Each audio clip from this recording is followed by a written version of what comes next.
All right, so what's up, people? So today is April 23rd, 2016, marks the 40th anniversary of the debut record by Ramones.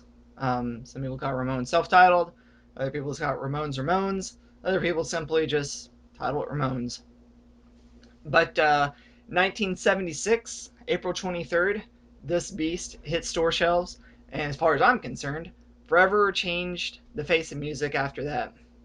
Um, Take a little, I guess, time travel back in our DeLorean.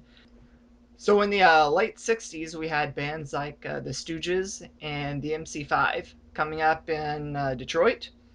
And they were, at that time, definitely pushing the envelope of what rock and roll music could do. But it was still within that rock and roll structure. Um, then bands in New York took that mantra and started to push the envelope even further at a little club called CBGB and Max's Kansas City. I guess two clubs, CBGB and Max's Kansas City. Um, in 1974, four guys got together. Actually, three guys got together, I guess, at that point. It was Johnny, uh, Dee Dee, and Joey. Um, Joey was on the drums at that point. But God bless his soul, he just couldn't keep up. He couldn't do what they were wanting. They found another friend of theirs, Tom, um, and he said he could try to do it. And so he got on the kit and he did the tempos and speed exactly how they wanted. They ended up putting Joey on vocals, and by the beginning of 1975, Ramones was born, which is kind of funny if you look at it because that's pretty much the exact formula that Fall Out Boy did. They started out with Patrick on the drums, and then he went to vocals after they heard how good he sang. And much like Fall Out Boy, Dee Dee in Ramones, the bass player, did write a lot of the songs or conceptualize a lot of the songs. Just like in Fall Out Boy, Pete Wentz wrote and conceptualized a lot of the songs. Actually, Pete Wentz wrote almost 90% of the songs up to a certain point. But at any rate, so there's a short history on the band, and then they got signed to Sire Records. They tried to get signed to every record company that there was, but record companies just would not sign them. They played like a 14-minute set every time they went on stage at CBGB's. It was like 10 songs in 14 minutes. And the Warner Brothers and the Sonys and all this other stuff just didn't get it, basically.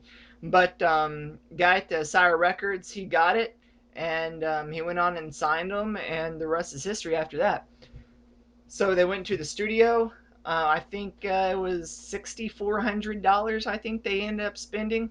They recorded in at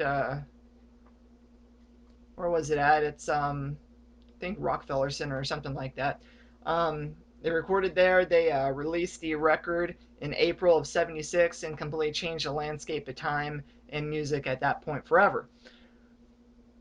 There's been contention of who was more punk, or who invented the punk, whether it was Ramones or Sex Pistols. But for people who don't know the history, who just they look at the sound and the image, um, Malcolm McLaren, the manager for the Sex Pistols, he was actually over here on business trip with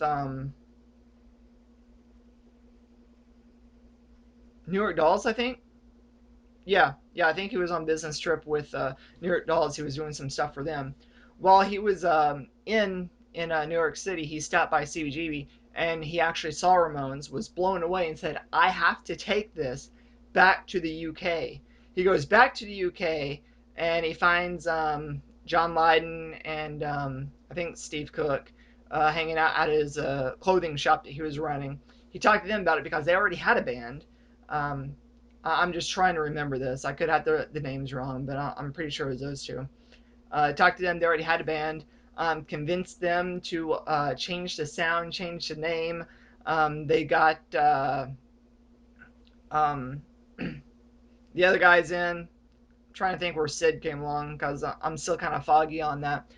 But at any rate, the idea was he saw Ramones in New York City. He goes back to London, talks to these kids who are hanging out at a shop, convinces them to change their band, add some other guys to their band, change the name, change the sound. Basically, if it wasn't for Malcolm McLaren, there wouldn't be any Sex Pistols because he was basically orchestrating the whole thing like what's his face who set up the Backstreet Boys and NSYNC to the way I see it. So if it wasn't for him seeing that show, probably wouldn't be a Sex Pistols, and the escape of English punk would probably be a little bit held back because Ramones came over in July and did a tour in England, and that's when they met a lot of the up and coming punk bands at that point who said that they just picked up a guitar and after hearing the Ramones record and blah blah blah. So anyway, there's the history. So my personal history, um, I I picked up this record in '98, Huntington's High School Rock. Um, my sister, she got it, uh, and because she liked one song on it, Jackie is an Atheist. So my sister picked it up. She wasn't too impressed with the rest of the record, so she gave it to me. She said their songs are too juvenile. There wasn't any songwriting to it. I listened to it. I immediately fell in love. I was aware of who Huntingtons were up to that point because I'd heard Fun and Games, I'd heard Sweet 16, but I just heard them. I liked some of their songs, but this record pretty much changed everything for me, the way I saw music at that point. I immediately went out and got some Levi's 505s, and I started wearing smaller t-shirts because I was like, look at these guys, they're not wearing baggy pants. That thing's like out, I gotta change my look, I gotta update it. So I went, as I said, got some Levi's 505s, got some Converse Chuck Taylors, um, and my look was starting to change. um, I went and saw them later on that summer, and then that pretty much changed my life as well because then I actually got to see the Vision in person. I'd never heard anything like that before. That type of a show. They did like I don't know 20 songs in 30 minutes. I think it was something crazy. Um, and so I started following Huntington's a little bit. In the fall of '99, I went and saw them play again. And that time they had just released Get Lost.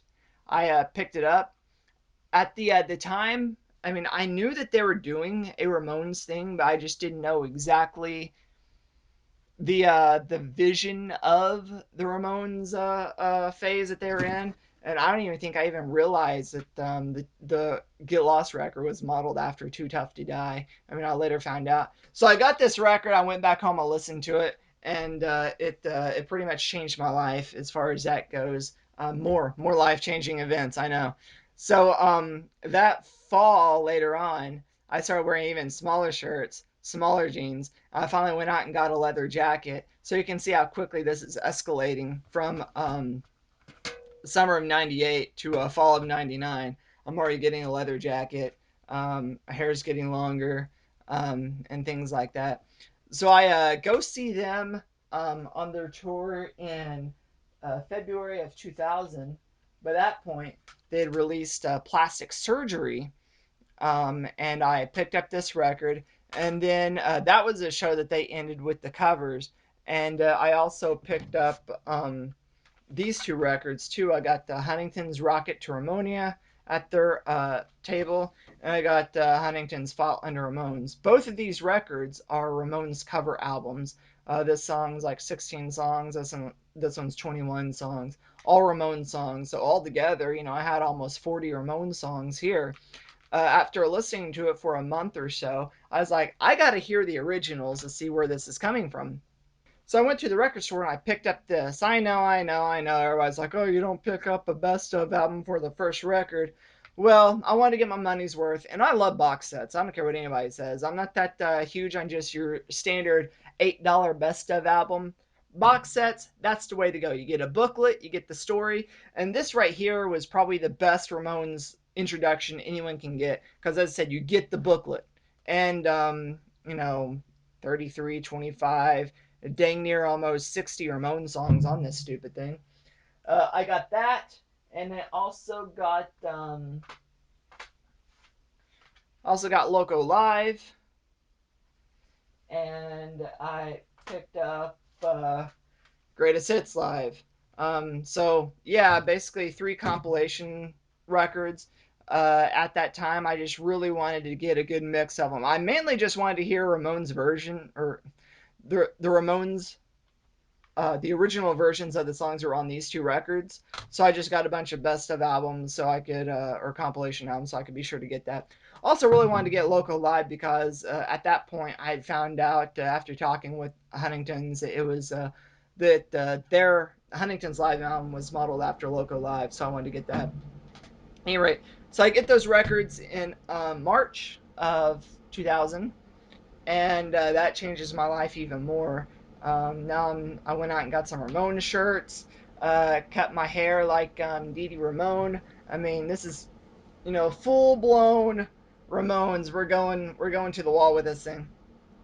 But yeah, so I know there's really not much else to say after that point because pretty much at that point the rest is history. But I just wanted to really talk about how much uh, these records um, affected me. Uh, the self-titled was the first studio album I went out and got. Shortly after this, I believe it was probably about June of 2000. I went and finally got that, and I got Rocket to Russia, and I got I may have got Too Tough to Die around that time too. I don't know, but yeah, I got the studio albums, and I started getting into that. So yeah, I mean, this band really was the it thing for me. I remember this record really got me through my very first job when I was 16. Um, because I don't know, it's just that was the album I was listening to when I was driving to and from work every day, and that was the album that was going through my head mentally when I was at work. So, yeah, I guess I don't have much else to say, but Ramones, good stuff. Go check them out. Pick up the records. This in turns 40 years old today. It left a legacy. It got bands like Misfits, bands like Sex Pistols, bands like Blink 182 and Green Day, bands like Rancid, bands like we can go as far as say Operation Ivy and the Boss Tones. I mean, pretty much anywhere you look in the alternative Black Flag, it even sparked hardcore.